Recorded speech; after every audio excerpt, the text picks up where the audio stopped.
Syafi'i dan mazhab Syafi'i bahwa menyentuh kulit perempuan tanpa batas, tanpa alas berarti membatalkan wudu kalau perempuannya bukan muhrimnya. Ada di dalam mazhab Syafi'i sendiri khilaf. Ada yang mengatakan kalau menyentuh dengan syahwat itu membatalkan wudu. Kalau menyentuh tidak dengan syahwat tidak membatalkan wudu. Dan sebagian ulama juga mengatakan seperti itu. Sehingga ketika ada pertanyaan bagaimana kalau umrah dan haji di Mekah desak-desakan itu membatalkan wudu atau tidak? Dikatakan tidak membatalkan wudu, pertama karena darurat, kedua karena tidak ada syahwat. Mereka sentuh-sentuhan jadi karena tidak ada syahwat, karena desak-desakan, maka tidak membatalkan wudu. Tidak ada syahwatnya. Ini mazhab Syafi'i dan beberapa ulama atau bahkan di dalam mazhab Syafi'i sendiri.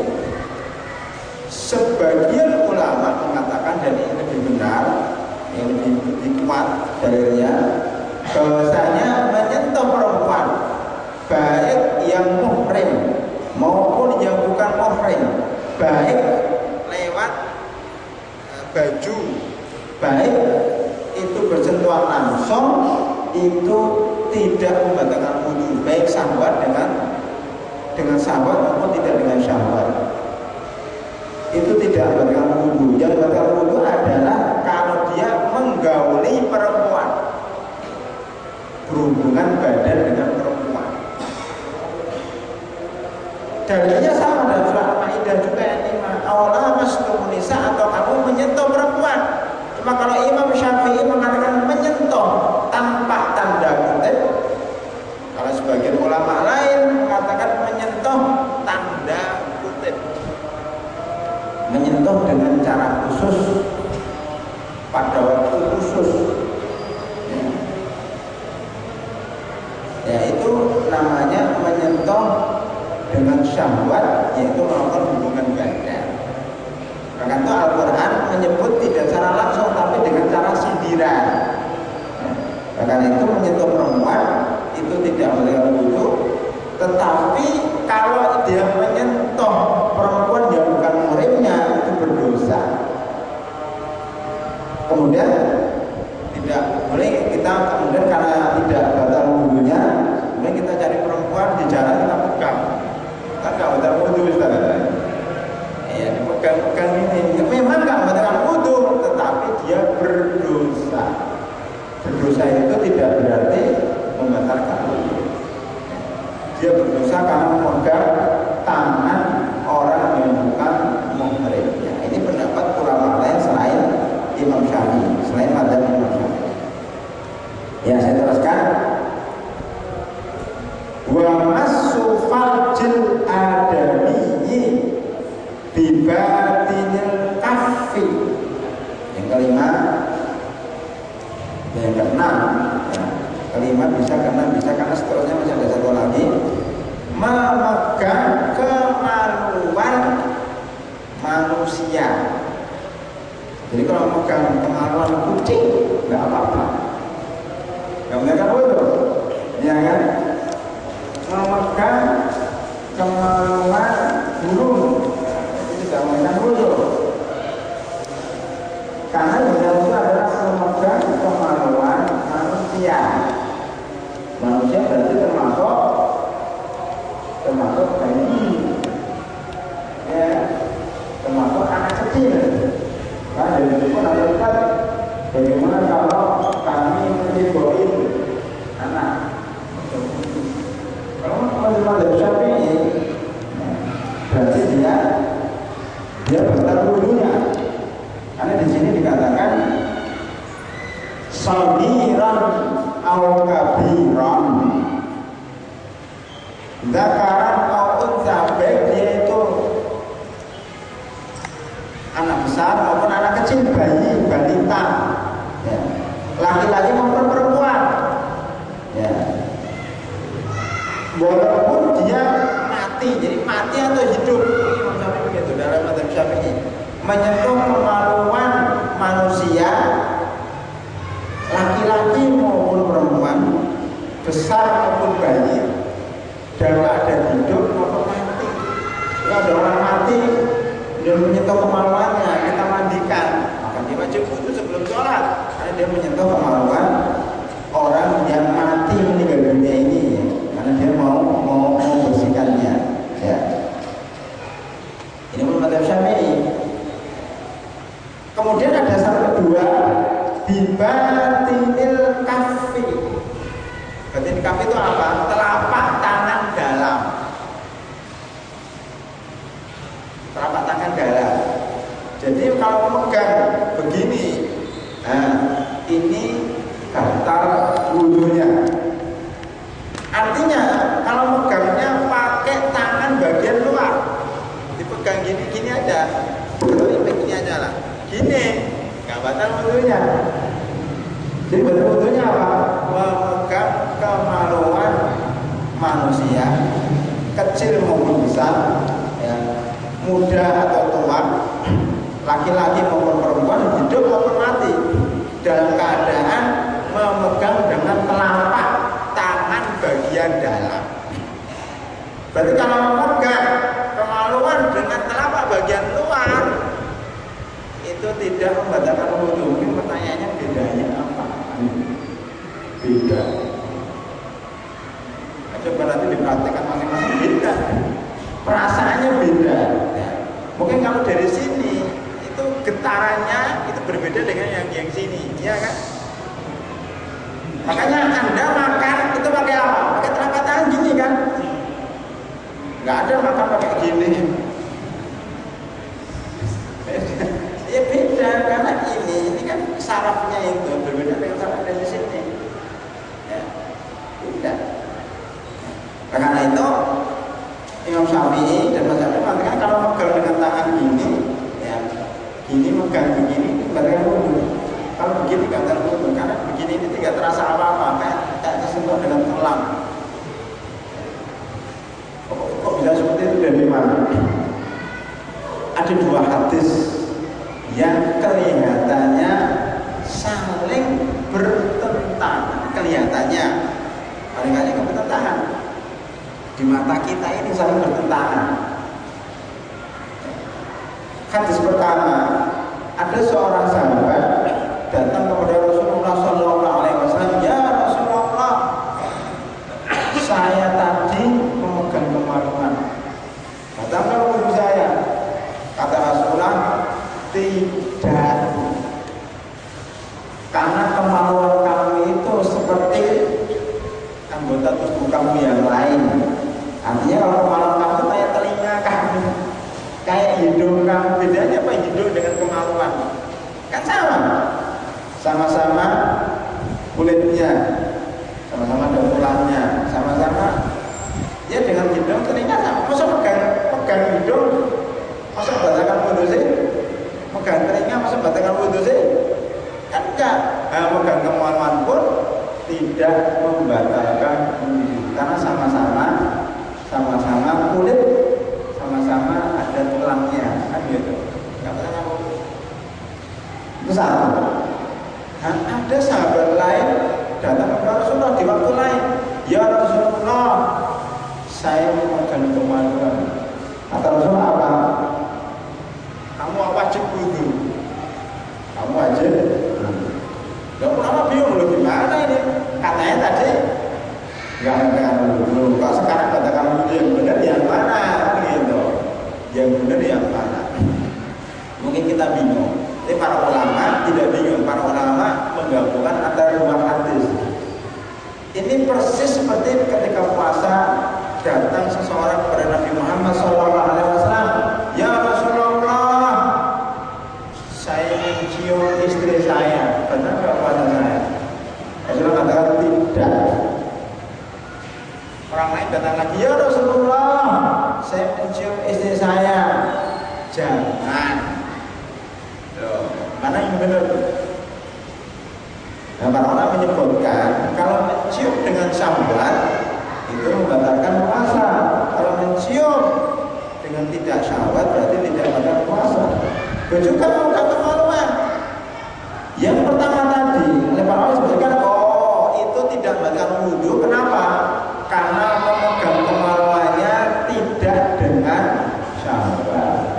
sedang yang membatalkan wudhu suruh wudhu lagi tadi karena megang kemaluannya dengan syahwat, yaitu menikmati gitu. Megang kemaluan lama dia megang kemaluan. Makanya kadang-kadang ada orang yang kerja itu setengah jam, nah, itu menikmati. Nah ini membatalkan. Kemudian kemungkinan kedua yang tidak membatalkan wudhu itu kalau megang kemaluannya tidak sengaja. Kayak habis mandi mau pakai handuk tersentuh kemaluan, nah itu nggak apa-apa karena tidak sengaja. Sedang yang membatalkan wudhu tadi karena apa? Sengaja disentuh-sentuhkan, padahal dia nggak pernah dikenakan. Nah ini membatalkan wudhu yang sengaja. Yang nomor tiga, yang tidak membatalkan wudhu itu karena dia menyentuh dengan telapak bagian luar. Hadis tadi mengatakan tidak batal wudhu karena menyentuh dengan telapak luar. Ini penafsiran para ulama. Sedang yang membatalkan wudhu karena dia menyentuh dengan tangan bagian dalam. Subhanallah, sampai segitunya para ulama meneliti hadis dihubungkan dengan ilmu psikologi, dihubungkan dengan ilmu kedokteran dan seterusnya. Subhanallah, orang tulang udah maju, saya bisa memisahkan antara dengan telapak dalam dengan telapak luar, gitu kan? Yang belum ada ilmu kedokteran sejauh sampai sekarang kita sudah bisa mengetahui bedanya menyentuh dengan telapak tangan dalam dan telapak tangan luar. Maka tadi termasuk menyentuh kemaluan anaknya sendiri ketika mengganti dengan pampers atau menjibain anaknya. Juga begitu kalau dia menyentuh dengan syahwat, berarti maka wudhu. Kalau dia menyentuh untuk nyibokin anaknya ganti pampers, ya mungkin nggak bakal wudhu karena dia nggak sengaja. Dan ini untuk membersihkan anak. Dan itu mungkin lebih adil dan lebih bijak, yaitu membedakan antara dengan syahwat dan dengan tidak syahwat. Dengan syahwat, dengan sengaja dan tidak dengan sengaja. Yang satu menyentuh dengan telapak tangan dan menyentuh dengan luar telapak tangan. Jadi bisa dibedakan dengan 3 kriteria. Kemudian yang keenam adalah wa massu halaqatin atau wa massu halaqati duburihi. Halaqah itu apa? Lubang, bunderan, dan memegang bunderan duburnya. Dubur itu bukan pantat. Kalau pegang pantat, yang dengan wudhu. Yang dengan wudhu apa? Yang di dalam pantat itu apa? Dubur. Dubur itu tempat keluarnya darah itu, ya. Karena itu kalau kita pegang dubur kita sampai dalam-dalam, itu membatalkan wudhu. Itu menurut Imam Syafi'i itu dikiaskan dengan memegang kemaluan. Karena dalam dubur ini tidak ada hadisnya, adalah kemaluan. Maka dikiaskan dengan atau dianalogikan, disamakan dengan kemaluan. Jadi halaqah dubur itu membatalkan wudhu. Ini pun para ulama Syafi'i berbeda pendapat. Dikatakan alal jadid. Alal jadid itu maksudnya apa? Menurut pendapat Imam Syafi'i ketika ada di Mesir. Ketika beliau ada di Irak mengatakan nggak batal karena nggak ada dalilnya. Jadi megang dubur itu tidak batal wudhunya. Nah ketika beliau pindah ke Mesir, pikiran beliau berubah dan mengatakan memegang lubang duburnya itu membatalkan wudhu. Jadi rahmatullah, masih ada waktu nggak? Ya mungkin sampai sekian dulu karena kalau saya teruskan di sini ada yang mewajibkan orang mandi itu ada 6. Ada 6, saya bacakan aja, nggak saya terangkan. Mudah-mudahan pada pertemuan mendatang. Walladzi yujibul ghusla sittata asyaf. Yang mewajibkan orang itu mandi itu ada 6. Yang 3 itu antara laki-laki dan perempuan sama. Salah satu tas tariku fiha rijal wa nisa. Perempuan dan laki-laki sama ada 3.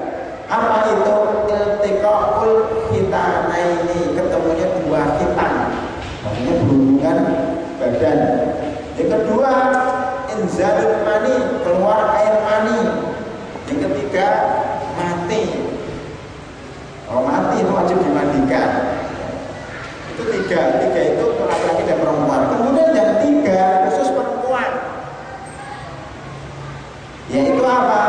Haid, nifas, dan melahirkan.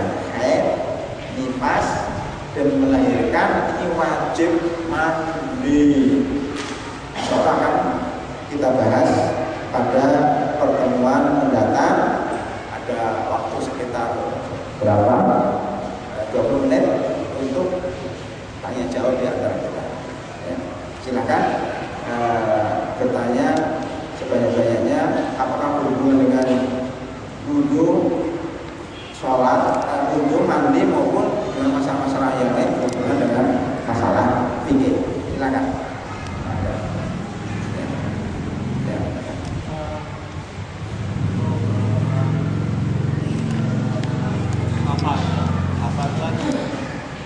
Kita nggak menemukan air yang banyak, karena cuma aqua itu apakah itu baik atau Kelapa, air kelapa, air aqua aqua ini kayak gini nih. nah kalau itu harus tayamum. Yang kedua, kalau kita sama kosor ya, apa kan naik motor ya, jadi motor itu baiknya kita jalan tuh langsung jalan kosor, malah nanti nggak bisa dulu lagi pakai apakah kita jamak aja pada kosor apa sholat biasa aja. Ini gimana kalau Ketika naik motor, safari itu jauh, kalau mudik kemarin mudik itu, ya ketika mudik apakah kita sholat biasa atau sholat jamak dan kosor gitu? Ya, disunahkan yang melakukan safar lagi mudik naik motor itu sholatnya jamak dan kosor. Ya. Sholat jamak dan kosor aja susah kan, air hujannya susah, belum antrinya, belum cuci motornya, belum wudhunya dan sebagainya, berat. Nah, karena itu disunahkan untuk sholat jamak dan kosor. Jamak maghrib dengan isya, zuhur dengan asar, ya, kosor dan jamak. Jamak takhir atau jamak takdim. Kalau jamak takhir boleh didahulukan, asarnya baru maghrib, asar baru zuhur, isya baru maghrib itu boleh kalau jamak takhir. Itu jadi sebaiknya dia jamak dan kosor karena dia melakukan safar. Takut nggak tepat waktu nanti. Dia pertanyaan pertama, jadi aku apa masalah aku?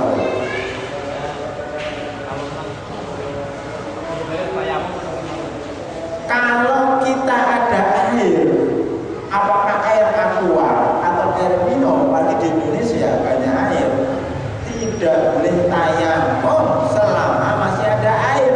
Termasuk di bis, kalau kita mau naik bis, naik kereta, kita bawa air aqua, ya aqua itu untuk berwudu.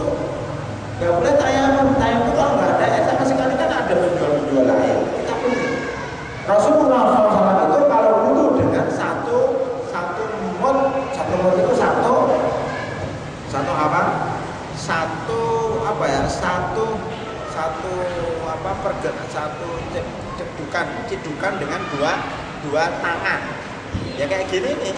Ini nih kalau dibuka, ditaruh di telapak tangan saya itu cukup. Rasulullah SAW kalau wudu pakai setengah itu berapa ini? Nggak nyampe ya. Ini itu Rasul itu pakai satu gelas kecil cukup. Ya kalau wudu pakai gelas kecil itu. Kalau mandi pakai satu sok itu 4 mut, satu sok itu 4 gelas kecil ini. Jadi mandi itu pakai begini, 2 lagi bisa untuk mandi. Ya, air 1 liter itu. Ya, itu bisa untuk mandi. Karena banyak dahulu memang air sangat jarang, bisa mandi. Makanya kita tidak boleh tayamum, kalau mudik tidak boleh tayamum, naik bis, naik kereta tidak boleh tayamum karena ada air. Tayamum itu kalau nggak ada air sama sekali, itu kalau di Saudi Arabia zaman dahulu ya sekarang juga banyak air. Nah, itu jadi tayamum tidak dibolehkan karena ada air. Termasuk di pesawat itu ada air. Walaupun dipijat, kalian kalau dilepas mati kan gitu. Kan bisa air kan diginikan nanti kan yang bawah ini nutup itu untuk wudhu bisa, atau diginikan, nah ini untuk wudhu. Bisa di pesawat pun ada air, jadi tidak boleh tayamum selama masih ada air. Boga air pesawat. Yang lain, ya silakan. Ya. Oh, pakai kertas. Ini dari ibu atau dari bapak-bapak?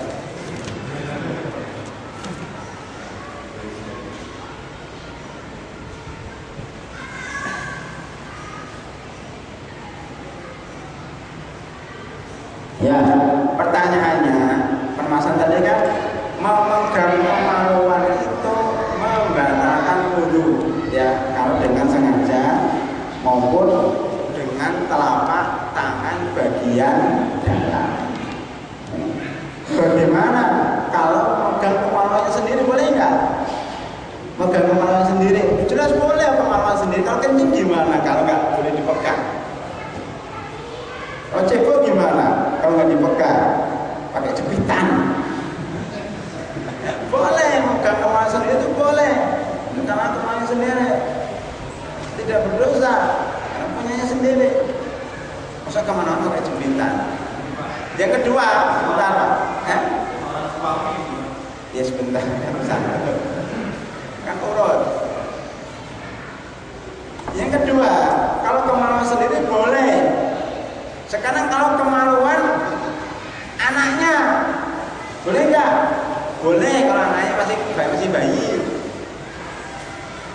Kalau anaknya udah 17 tahun ya nggak boleh. Kalau anaknya mana kemaluan saya pegang ya nggak boleh lah. Walaupun anaknya sendiri karena sudah dewasa, jadi tidak boleh pegang kemaluan anaknya sudah balik, dan walaupun belum balik kalau bisa coba sendiri nggak boleh. Yang ketiga, memegang kemaluan istrinya. Ini kan masalah kemaluan ini, fikih kemaluan. Ini kan masalah fikih, harus jelas hukumnya. Memegang kemaluan istrinya boleh atau tidak? Istri itu sudah halal bagi suaminya. Walladzina li furujihim hafizun. Sifat orang beriman adalah orang-orang yang menjaga kemaluannya, menjaga auratnya, ditutup auratnya. Illa ala azwajihim aw ma malakat aymanuhum, kecuali kepada dua orang, kepada istrinya dan kepada budaknya. Di Medul itu ada budak. Budak itu adalah tawanan perang. Kalau orang kafir kalah perang, itu laki-laki jadi tawanan perang, perempuan jadi budaknya. Budak itu milik dia, kayak barang, kayak HP, kayak mobil, bisa diperjualbelikan. Satu budak harganya tergantung mereknya apa. Ya, kayak mobil ada yang 80 juta, ada 150 juta, ada 200 juta. Budak perempuan dan laki-laki pun harganya variatif, tergantung budak dari mana. Budak dari Eropa, itu mungkin sekitar 150 juta.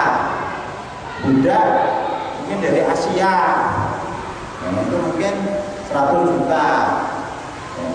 Budak dari mana lagi, itu mungkin 80 juta. Tergantung kualitas budak itu.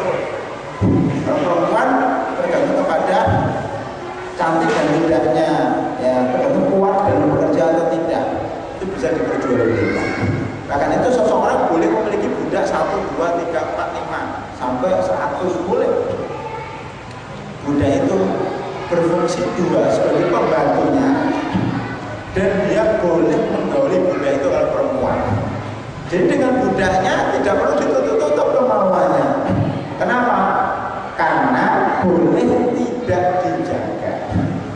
Nah, dengan istri pun demikian. Dengan istri itu menurut ayat ini tidak ada batas antara suami dan istri. Kan ada hadis Ustaz, barang siapa yang melihat kemaluan istrinya, dia akan anaknya jadi buta, juling. Itu nggak benar, hatinya dhaif, karena bertentangan dengan Al-Quran dan sanadnya dhaif. Para ulama menyebutkan bahwa dia itu istiftah, ya, melakukan hubungan dibanding dengan melihat. Kalau melakukan hubungan aja boleh, apalagi melihat itu lebih dibolehkan. Memegang dibolehkan, kenapa? Karena melakukan hubungan aja boleh. Ya. Maka hukumnya apa? Pertanyaan di sini boleh melihat dan boleh memegang dan tidak berdosa, tidak berdosa. Ya. Jadi Nabi Muhammad justru kalau berdosa itu kalau dia orang ya, itu melanggar ayat ini. Ayat ini kan mengajar cuma dua, terhadap budak sama istri. Nah, tangan kan bukan istrinya. Tangan ini kan tangan dia. Kalau dia main-main dengan tangannya, ya, tangannya dengan kemaluannya sampai keluar air mani, dia berdosa. Tetapi kalau dengan tangan istri boleh, kan bukan tangan dia, tangan istri. Dengan kaki istri bukan boleh.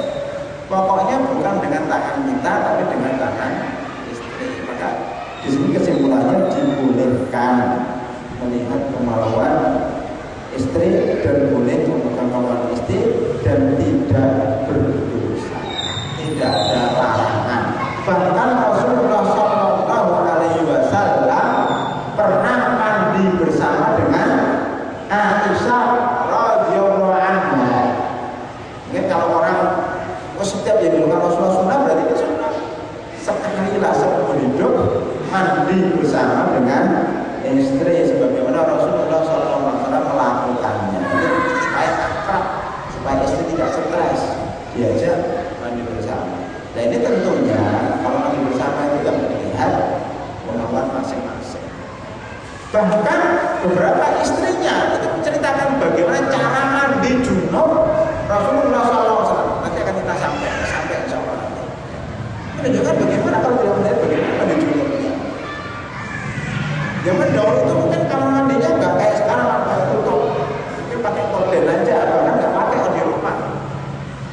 Sehingga istrinya bisa ceritakan, loh pertama kali Rasulullah mandi junub, aku pertama kali mencuci kemaluannya. Berarti dia melihat kan, masa dia mencuci kemaluannya padahal dia tidak ditutup, gimana bisa melihat? Benar nggak? Benar kan? Atau hanya terlihat kepalanya aja, dia tangannya di bawah-bawah, kemudian katakan, oh itu sudah mencuci kemaluan. Nah ini baru perkiraan itu. Berarti kalau dia mengatakan sunnahnya mandi junub itu mencuci kemaluannya dulu, berarti istrinya melihat bagaimana Rasulullah SAW mandi junub, yaitu pertama kali mencuci. Ini menunjukkan kebolehan suami istri saling melihat kemaluannya karena sudah halal bagi keduanya. Wallahu a'lam bishawab. Pertanyaan lain? Ya silakan. Mandi dengan satu sol, itu berarti tanpa sabunnya enggak sampo. Terus kalau boleh tanya, kaki itu kalau dulu satu sol itu empat gayung tangan ini, jadi kayak empat gelas ini. Kalau pakai sampo kan nggak bisa. Zaman dulu nggak ada sampo. Ya kan betul zaman sekarang kan. Ya nanti bisa ditanya. Apa dulu lagi?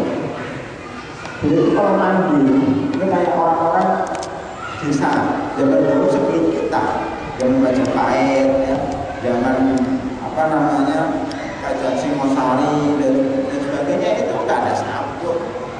Mereka mandinya bahkan di Cina juga, orang Cina pun mandinya itu nggak pakai sabun, pakai apa? Pakai daun-daun, bukan pakai daun bidara namanya. Dulu itu ketika mencuci air itu nggak pakai sabun, pakai daun bidara, ya, daun-daun yang wangi. Ya. Jadi zaman dulu kalau mandi masuk kolam itu dibeli daun-daun yang wangi itu, sehingga keluar nggak wangi. Ya. Jadi beliau mandi nggak pakai sabun, nggak pakai odol, nggak pakai sabun, kan nggak ada.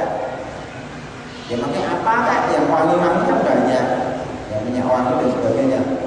Nah, mereka digosok-gosok juga, cukup. Cuma nanti dipraktekkan. Nah, mandi junub pakai aqua yang 2.500 itu, kalau 1 liter, nggak usah. Sekali-kali lah. Saya pernah praktekkan itu, ya sering ya ketika ada kesamaan, ya nggak ada air. Saya teringat Surabaya, beberapa puluh tahun yang lalu saya teringat, karena waktu itu saya masih berpendapat Jumat itu mandinya harus wajib. Waktu itu saya berpendapat seperti itu, sehingga waktu itu nggak ada air, airnya tinggal setengah ember. Saya mandi bisa pakai setengah ember, pakai cara, gitu. Artinya tidak terlalu boros, suatu bisa.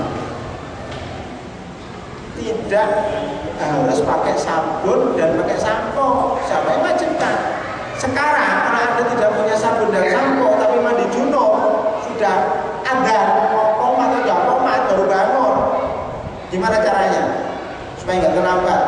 Masuk ke bak, berembung itu ada bak itu masuk, kan basah semua. Naik lagi langsung pakai baju sholat nggak ketinggalan. Nggak usah gosok-gosok pakai sabun, kenapa? Sudah komat. Makanya perlu buat kolam kecil-kecilan lah ya. Kolam ikan juga nggak apa-apa. Mandi kolam ikan. Ya, boleh. Jadi para ulama mengatakan seseorang yang mandi junub menyelam kemudian keluar lagi itu sudah sah. Sudah sah. Walaupun tidak sesuai dengan sunnah, sunnahnya harus urut. Tapi karena itu hanya sunnah, maka boleh dalam keadaan terdapat dibolehkan. Dan kalau dia sedang malas nggak apa-apa nyelam, ya sah, insya Allah. Itu ya. Yang nanti salah pada bab mandi junub. Yang lain, ya silakan.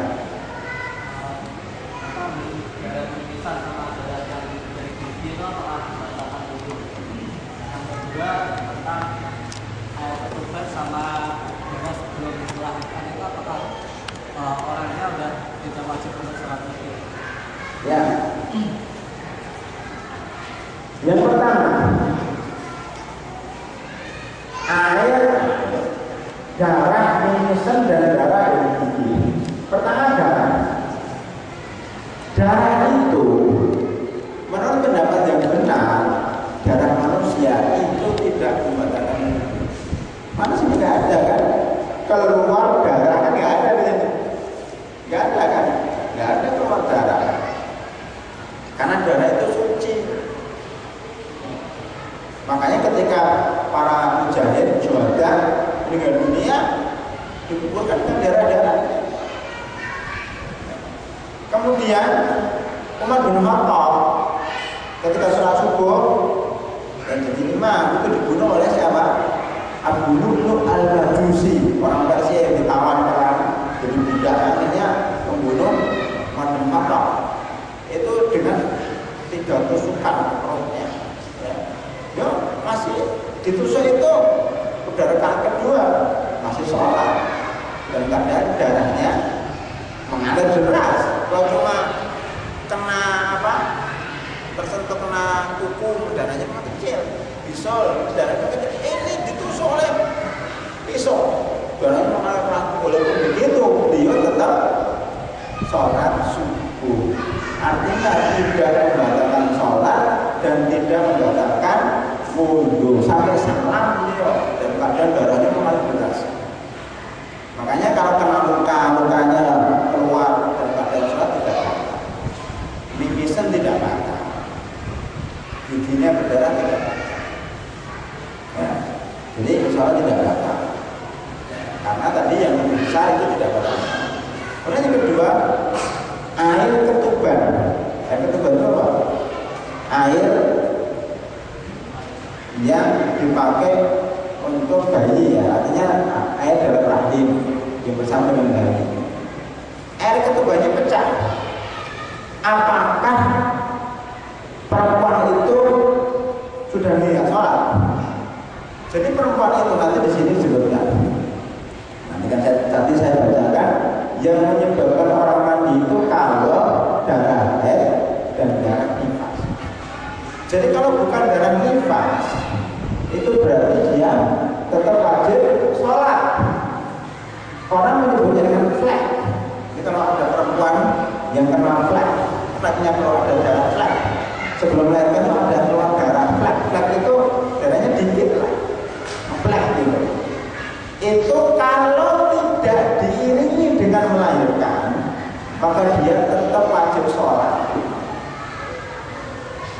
Tetapi kalau darah flek keluar kemudian tiba-tiba dia melahirkan, maka dia berhenti sholat. Jadi darah melahirkan itu darah keluar ketika bayi lahir dan sesudah bayi lahir. Jadi darah nifas itu bukan darah yang keluar sebelum melahirkan. Makanya kalau orang sudah keluar darah flek, permukaan 1, permukaan 2, permukaan 3, tapi belum permukaan 10, belum melahirkan, hanya masih seminggu lagi, berarti dia tetap sholat.